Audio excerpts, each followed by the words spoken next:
If you are someone that believes children should not be subjected to gender ideology and that children should not be pushed into medical procedures and medications that are harmful and often irreversible, the bill that I'm going to tell you about today is going to make your blood boil.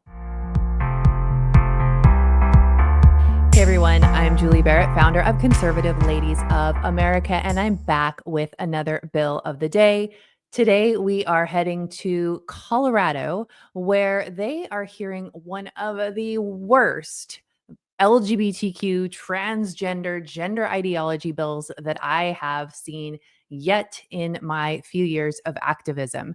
This bill actually seems to take some of the worst components of policy from states like California, Washington, and New York and pull it all into one neat and tidy bill. This is House Bill 25-1312. It's also known as the Kelly Loving Act. Now, Kelly Loving was a transgender person who identified themselves as a woman who was one of the 5 people killed in the Club Q LGBTQ nightclub murder back in November of 2022. And so the idea behind this bill is to bring together all of the issues that so called transgender people face in society and protect transgender people, but most specifically, children. So, we're going to get into the details of this bill, why it is particularly harmful to children. This bill has a number of grave concerns, and we're going to jump into all of the details. I'm going to give you a rundown on each section of the bill and what is concerning about it. And of course, I'm going to tell you how you can take action. This bill will update Colorado's definition of what coercive control is. Now, most states already have laws defining coercive control. Usually it plays in with domestic violence policies.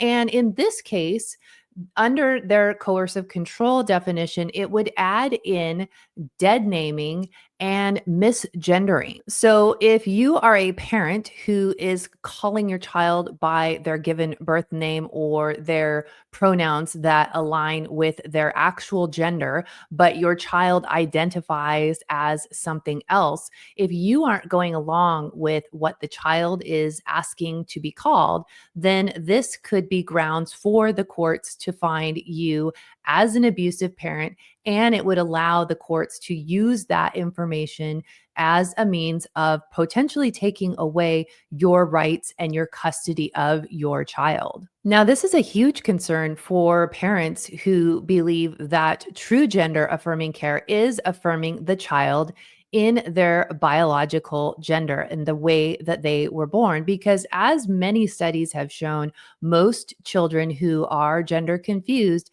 they do grow out of it at some point. And there is a lot of statistics coming out as all of this is really developing of children who have transitioned before they were 18. And as they have grown older, they have had regrets and have worked to detransition. But unfortunately, many times they are left with irreversible impacts and damage from this so called gender affirming care. This is really concerning that the government thinks that they can dictate how a parent should parent their child. And by telling parents that you have to bow to the whims of your child and perhaps what they learned at school, and they want to go by different pronouns, made up pronouns, a different name, and that they want to have access to so-called gender affirming services. This is huge overreach by the government into the lives of families and really an infringement upon a parent's ability to protect their child. Now, Section 3 of this bill actually plays into the transgender sanctuary state policies, the SHIELD laws that I've talked about in previous videos. These are states that have developed laws to protect people who are coming to their state for so-called gender affirming care. So let's say that two parents have a parenting plan in Texas, and the mother decides that she is going to take the child to Colorado. They're going to live in Colorado. The child's going to live by a different name, different pronouns. The child's going to undergo gender affirming care, and the father is still living in Texas. Well, according to this bill, the state of Colorado does not have to recognize or enforce the Texas parenting plan. So if dad is not gender affirming in Texas, then Colorado can make up their own decisions about this child once the mom comes to Colorado, completely negating the laws of Texas. This is very dangerous. We have already seen this with parents in custody battles where one parent is not on board with all this gender ideology stuff, and the other parent will take that child to a transgender sanctuary state where they are protected by that state's laws. So there's going to be a lot of litigation amongst different states as these laws continue to come out from these blue states. The bill also requires Colorado public schools to be gender affirming. That means the schools would have to accommodate the child and their chosen name and their chosen pronouns, and they would update their records accordingly. They also are able to keep this information secret from parents. So this bill, in so many different ways, completely infringes on parental authority and their ability to protect their child. In Section 7 of this bill, it allows for public entities to change the person's name on the record. So we're talking maybe state records, birth certificates, things like that, to the chosen name rather than the given name. The biggest concern that we have on policies like this is as it pertains to children and allowing children to make these changes to their records without without parents being involved in this process. It is extremely harmful for the government to be stepping in this way and to be allowing children who are still mentally immature and not at a point where they can make these life-altering decisions. In sections 8 and 9 of this bill, it states that dead naming, which is when someone, let's say Sarah, changed her name to Tim, if you don't call Sarah Tim, you call Sarah Sarah, that's considered dead naming. Or if you misgender the person, this is now called discrimination according to the Colorado state laws. So it changes the definition of discrimination. This would also be used to force parents to call the child by their chosen name. You cannot dead name them. You would also have to use whatever pronouns that they wanted to. Otherwise, you would be misgendering them, which, as I said earlier in the video, that is now, according to this policy, should it become law, that would be terms for abuse, and the courts would be able to then intervene with a parent's custodial rights to their child.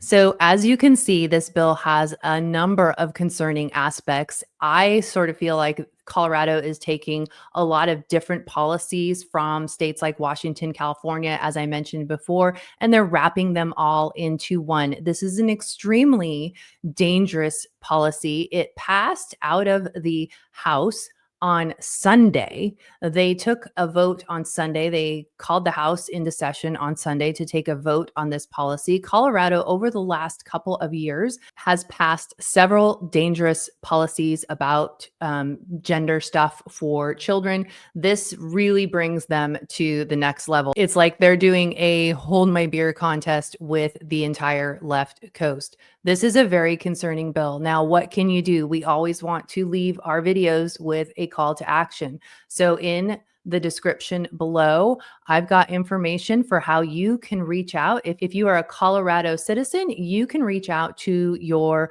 representatives and your senators and let them know that you have concerns with this bill.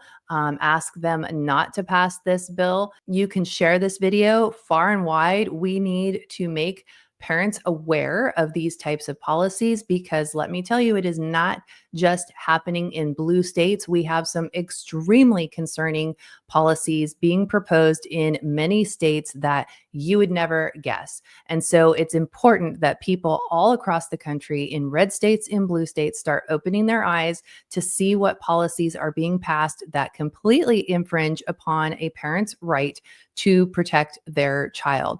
Please do share this video far and wide. Leave a comment. What are your thoughts on this bill? What do you think of these kinds of policies that allow the state to give children these harmful procedures that are almost always irreversible? What do you think of that? I would love to hear from you. Please be sure that you are subscribed to the channel if you're not already. And if you are not on our Substack list, please do sign up for our Substack. That's the quickest way to get breaking alerts and calls to action delivered right to your inbox. And if you would like to support the work that we do at Conservative Ladies of America, I've got links for that down below as well. Thanks so much for watching, and I look forward to seeing you in the next video.